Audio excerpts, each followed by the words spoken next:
So, GTA 5 and bad missions. Yeah, so obviously before I get into the video, I just want to state that in my last video, I did state that I don't plan to cover Rockstar games anymore after I got these videos up. But lo and behold, I realized that I had a few other videos I wanted to do, most notably on the 3D universe, and while I do have my issues with those games, I think I might do a review of those games. I don't know how I will cover future Rockstar releases, considering how downhill that they've gone, but for now, I think I might continue to cover the GTA series and Red Dead series.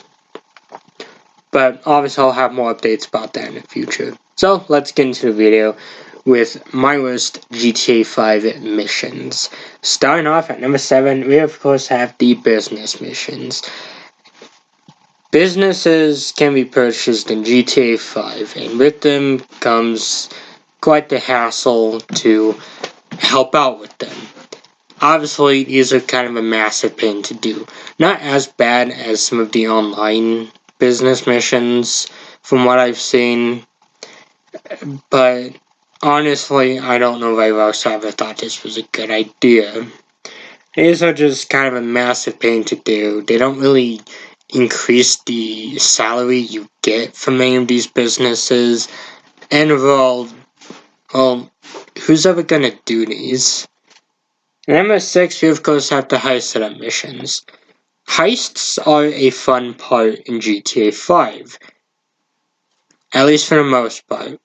The heist setup missions are really god-awful. As, well, for quite a few of these, you end up losing money, most notably on Blitzplay, where you don't get paid for that one, but you still have to finance the heist, and then you get ripped off again and you steal 5 cars for this rich asshole. Yeah, so these are just ones that personally I never really have fun with, aside from getting all the characters Jason masks. Ghost number 5, we of course have Did Somebody Say Yoga?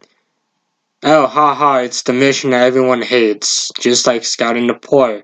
How original to have it on this list. I mean, probably the only good thing about this mission is seeing Michael freak out of his mind. That's actually kind of funny. It's definitely one of the best parts of the entire game, and one that I will probably have on a future list. But for the most part, this is just kind of a boring mission. All that really happens is that, well, Michael's mad because Amanda's cheating on him again, even though Michael's kind of done it himself loads of times. But his family leaves him, and Jimmy drugs him, and Michael freaks the F out in the streets, which is kind of funny. And thus is a new part of Michael's midlife crisis. And of course, next up, and then before we have Something Sensible, The Times Come. So these are 2 of the endings. So in these ones, Michael and Trevor die. Something Sensible is when Trevor dies, The Times Come when Michael dies. Honestly, these were not on the original list, if I recall correctly, but since I redid it, I want to add these 2 again, as these really are just kind of dumb missions, to be honest. Obviously, saying that Michael and Trevor are good people is like saying that the sky rains cats, or rains purple. Whatever you can think of, yeah, so these endings are just, who do you want to betray and who kind of deserves it more? Obviously, I'm not going to claim that Trevor and Michael are good people. I mean, I have like 20 reasons why you should probably stay away from Trevor. And Michael, I will eventually have a video on him about his, well, as I dubbed it, his best Karen moments. And so, well, Michael's really not a good person, neither is Trevor. Both are just kind of inconsiderate assholes who kind of ruin the lives of everyone around him. But Michael takes that a step further by blaming everyone for his issues.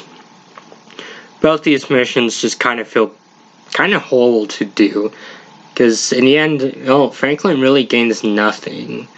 I mean, yeah, like, sure, Trevor's gone, but Michael's acting weird and probably regrets it. Michael's gone, but Trevor's probably gonna go after him. The FIB is still there, and Merriweather's still there, so Franklin is probably losing either way. Of course, next up, we of course have the collectibles.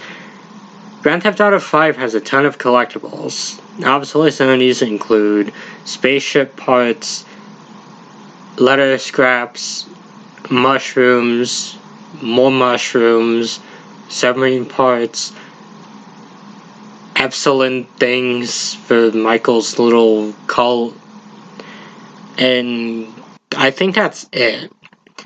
And all of these are a massive pain to find. I mean, there's 50 letter scraps and spaceship parts, and 27 mushrooms that they all got by. And while the mushrooms really aren't required for the 100%, not all the Epsilon tracks, I mean, most people are probably going to do them anyways just to do everything in the game. But who at Rockstar thought it was a fun idea to make people go out of the way to collect a bunch of random crap and, possibly get a trophy for that, or, whatever happens when you get all 7 peyote.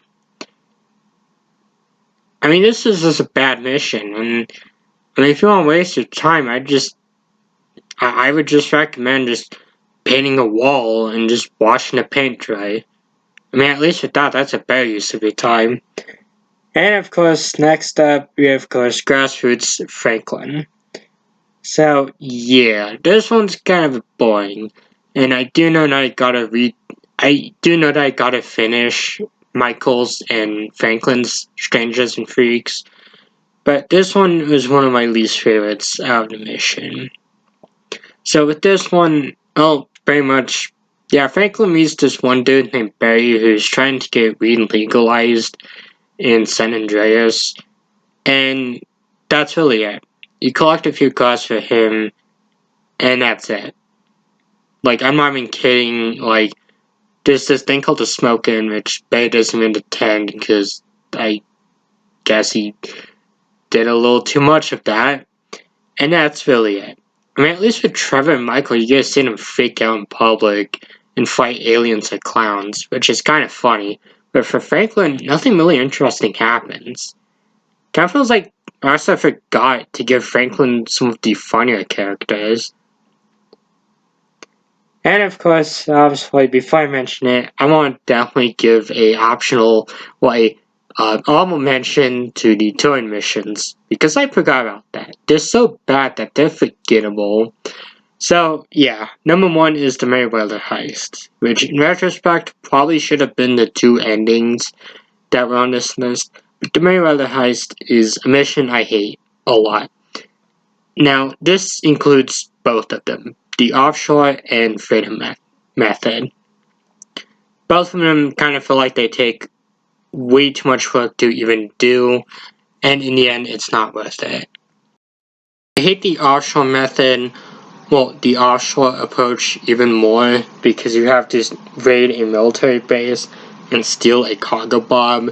Well, with the freedom approach, you just gotta steal a submarine. But either way, those are some of the worst missions in GTA 5. And compared to other GTAs, I gotta say, this one kind of got off lightly, as, most of its side missions are ones I hate. I mean, compared to something like GTA 3, I hated more missions in that one than I did with this one. But obviously, I'll be doing a part 2 with the best missions in the game. So stay tuned for that one.